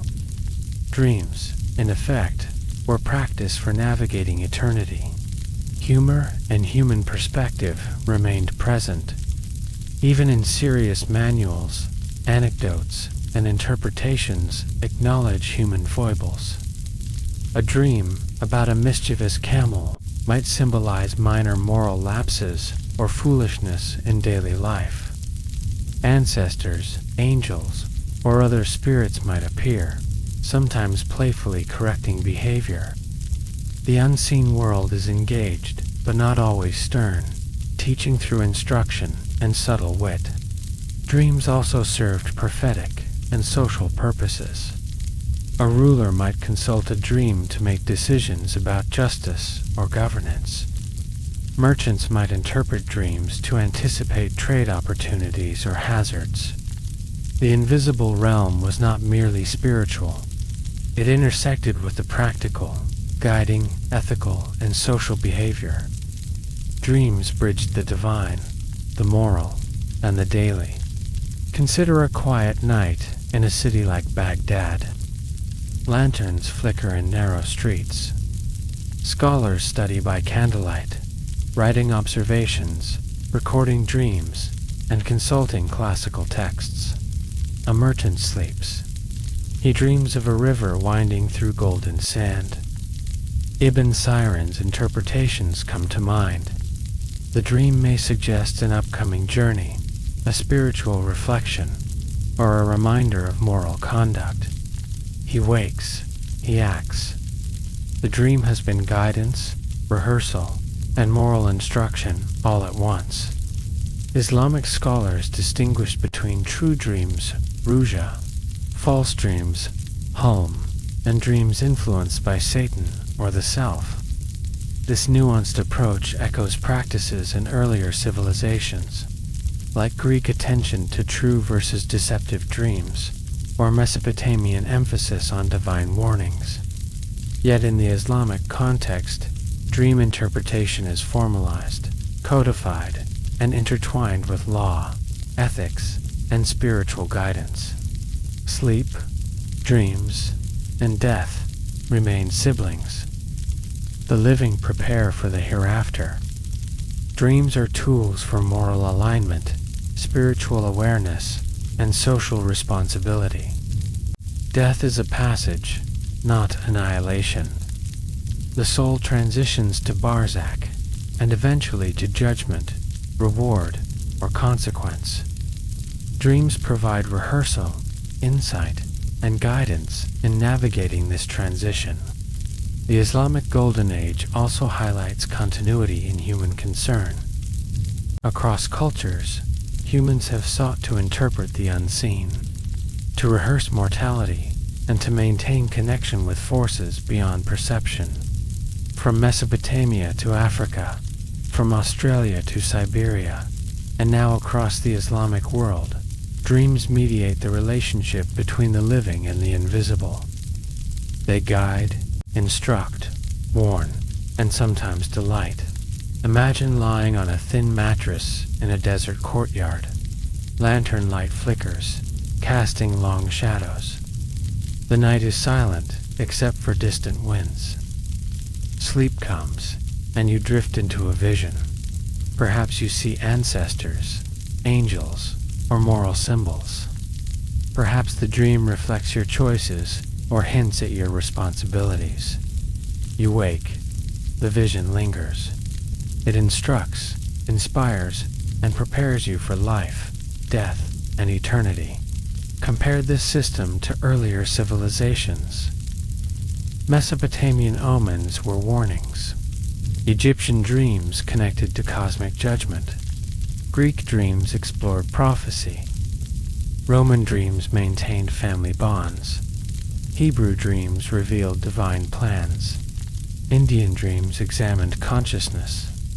Chinese dreams investigated transformation. Mesoamerican dreams tested the soul. Norse dreams trained warriors. Australian dreams co-created reality. African dreams maintained relational continuity. Siberian shamans navigated layered spiritual landscapes. Celtic dreams explored liminal, narrative-driven realms. Islamic dreams codified interpretation, integrating moral, spiritual, and practical guidance. Across all, sleep and death are intertwined. Dreams are rehearsal, death is passage. The invisible world interacts with the living continuously, instructing, guiding, and shaping existence. The Islamic Golden Age demonstrates a sophisticated analytical approach. Dreams are observed, classified, and interpreted. Spiritual insight, moral instruction, and practical guidance coexist. Sleep is never passive. It is active, moral, and spiritual rehearsal. Death is structured and intelligible. Dreams provide the bridge. Even as centuries pass, the lessons remain clear. The living, the dead, and the divine communicate. Dreams are the language of that dialogue.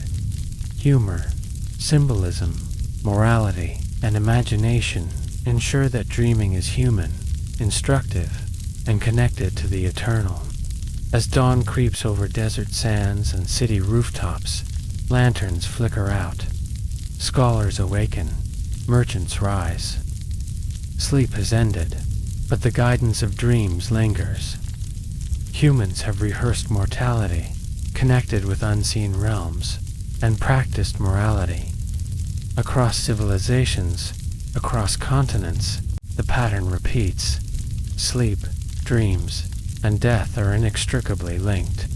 Our journey through history has explored how cultures understood these thresholds. From Mesopotamia to Egypt, Greece to Rome, the Hebrew world, India, China, Mesoamerica, Norse lands, Australia, Africa, Siberia, Celtic Europe, early Christianity, and now the Islamic world. The lesson is clear. Dreams matter. Sleep is rehearsal. Death is passage. Humanity is defined by imagination, moral responsibility, and connection to the unseen. Next, we turn to medieval Europe, where night terrors, heavenly visions, and moral allegories will provide yet another lens through which humans approached dreams and the afterlife. Imagine a village nestled in a misty valley, smoke curling from thatched rooftops, and the distant sound of a church bell tolling the hour. It is medieval Europe, a time of faith, ritual, and intense attention to the afterlife. Sleep is no casual affair. It is a threshold. Dreams are both warnings and lessons. Death is constant in memory plague. War, famine, and fragile life make mortality impossible to ignore. Here, the imagination of the afterlife blossoms into vivid, moralized landscapes. Dreams are often allegorical, containing clear messages about virtue, sin, and salvation. For the peasants, clergy, and nobility alike, the night is a stage where morality plays unfold. Visions appear, and souls rehearse eternity. One of the most significant innovations in this era is the rise of dream visions as literature. Works like the Divine Comedy would later codify these experiences, but even before Dante, people recorded and shared dream accounts as teaching tools.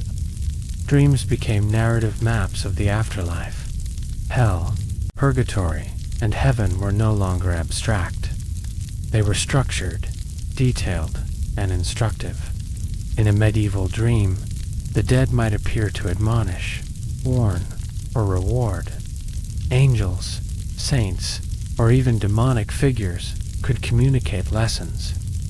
A dream of hellfire, darkness, and tormentory minded the living of the consequences of sin.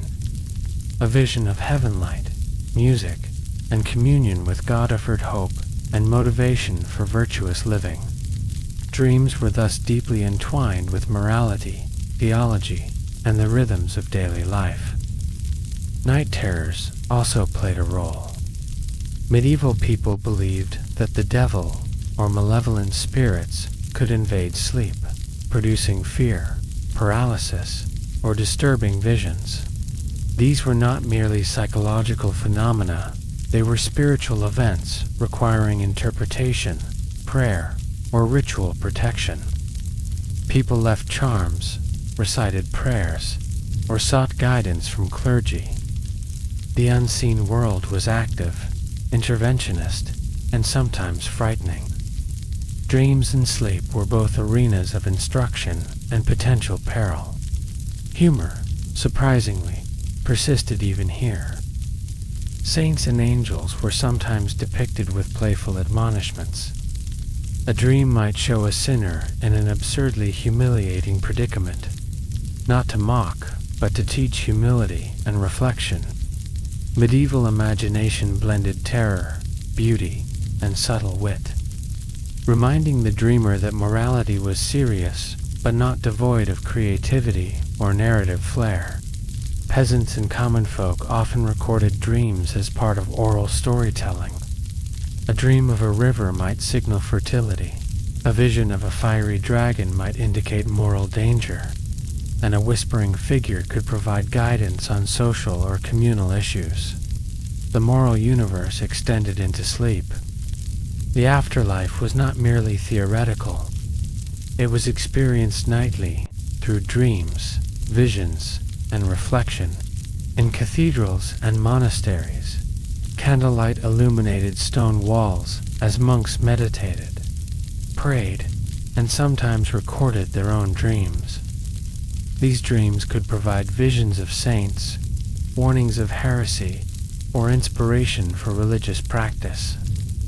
Sleep became an extension of spiritual discipline or rehearsal for the soul's journey after death.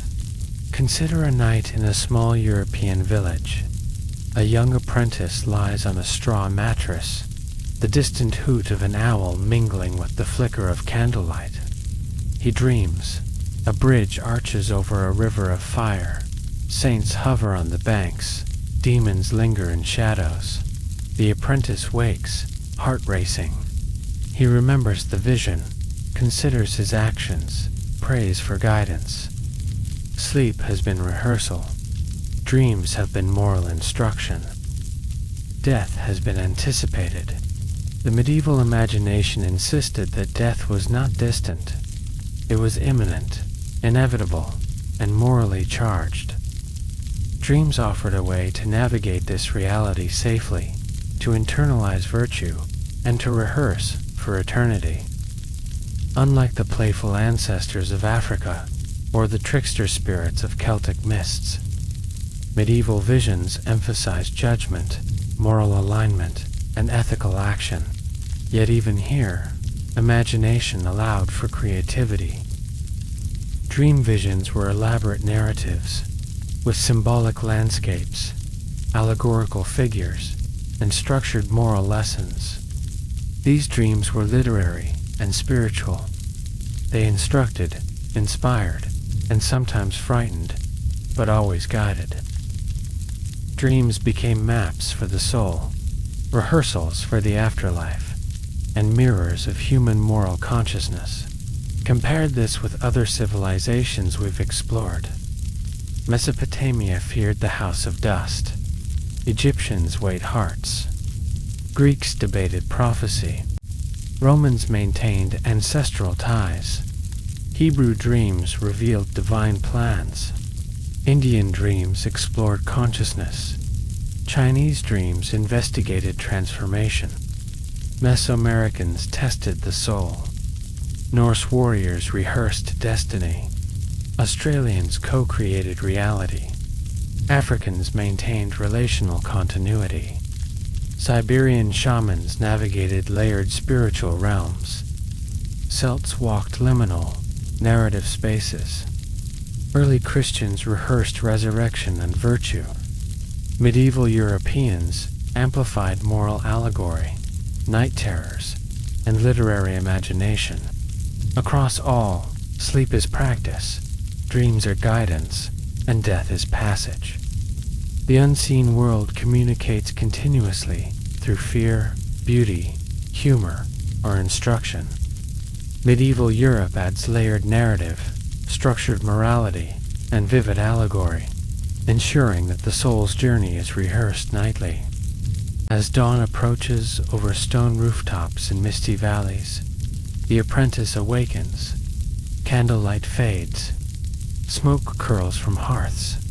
He recalls the night's visions, warnings, guidance, lessons. Sleep has prepared him. Dreams have instructed him. Death has been anticipated. The moral universe is active. The invisible world is engaged. And across centuries and continents, the pattern remains the same. Humans dream to understand, rehearse mortality, and connect with the unseen. In this way, medieval Europe continues the timeless human pursuit.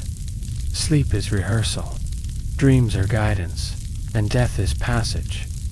Imagination, morality, humor, and narrative intertwine. The living and the dead converse. Night becomes both theater and classroom, preparing the soul for eternity. From this chapter, we move toward the Enlightenment, where dreams begin to shift from divine or moral instruction toward psychology, personal introspection, and the secular analysis of the mind. Sleep remains essential, death remains inevitable, and dreams remain portals, but the interpretation and purpose evolve. Humanity begins to explore the interior world as much as the invisible one. As we return from the temples, tombs, and quiet sleeping chambers of the ancient world, one thing becomes clear. For our ancestors, dreams were never random, and death was never the end. Whether they believed the soul journeyed through shadowy underworlds, rose to celestial realms, or wandered freely between worlds while the body slept, ancient people saw profound meaning in the mysteries we still ponder today. Dreams were messages, symbols were sacred, and the afterlife was not an abstract idea. It was a destination carefully imagined, prepared for, and deeply woven into daily life. It's fascinating to realize that thousands of years later, we're still asking many of the same questions. What did you find most intriguing? The idea of dreams as divine messages, the detailed maps of the afterlife, or the rituals meant to guide the soul safely beyond? Share your thoughts in the comments. I love hearing your perspectives, and your ideas often inspire future journeys into the past. If you enjoyed exploring these ancient mysteries, please take a moment to like this video. It truly helps the channel grow and reach more curious minds. And if you haven't already, subscribe and turn on notifications so you never miss our next deep dive into history's hidden beliefs and forgotten worlds. When you're ready to continue the adventure, check out the related videos on your screen. From lost civilizations and sacred rituals to the everyday lives of ancient people, there's always another story waiting to be uncovered. Until next time, may your dreams be peaceful, your curiosity endless, and your journey through history ever fascinating. I'll see you in the next story.